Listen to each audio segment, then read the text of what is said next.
Pourquoi ne pas prendre de bain dans les 2 heures suivant la consommation d'alcool? Ne faites surtout pas ces 3 choses après avoir bu, sinon vous le regretterez amèrement. Avant cela, expliquons d'abord que l'alcool n'est vraiment pas une bonne chose. L'Organisation mondiale de la santé a classé l'alcool comme un cancérogène de classe 1 depuis longtemps, et chaque année, 2 600 000 personnes dans le monde perdent la vie à cause de l'alcool.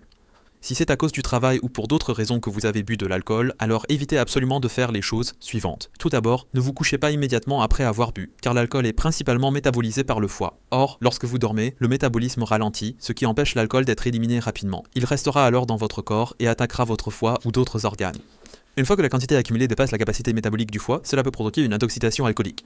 Si vous devez vraiment dormir, vous ne pouvez pas vous allonger sur le dos, car après s'être endormi, il est possible de vomir, et la position allongée facilite le retour des vomissures dans la trachée et l'obstruction des voies respiratoires, provoquant ainsi une asphyxie. La bonne méthode est de dormir sur le côté, ce qui aide à laisser des vomissures s'écouler par gravité, évitant ainsi l'obstruction des voies respiratoires. La deuxième chose est de ne pas boire de boissons stimulantes immédiatement après avoir bu de l'alcool, surtout du café.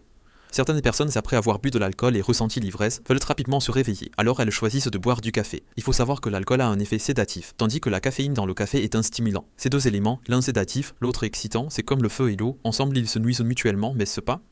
Deuxièmement, la caféine augmentera votre vigilance. Vous penserez donc que vous n'êtes pas ivre, et vous commencerez à boire encore plus. Une fois que l'alcool atteint un certain niveau, cela peut provoquer une intoxication alcoolique. De plus, l'alcool et la caféine ont tous deux un effet diurétique.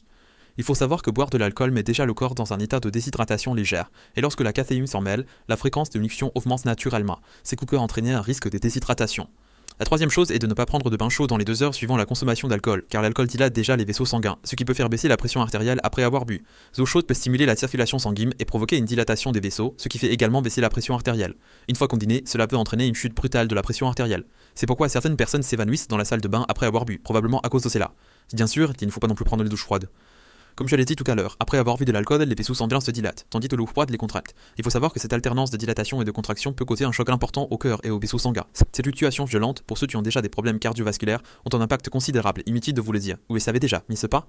Alors, ma question se pose. Sachant que l'alcool est un cancérogène, pourquoi y a-t-il encore tant de gens qui en boivent?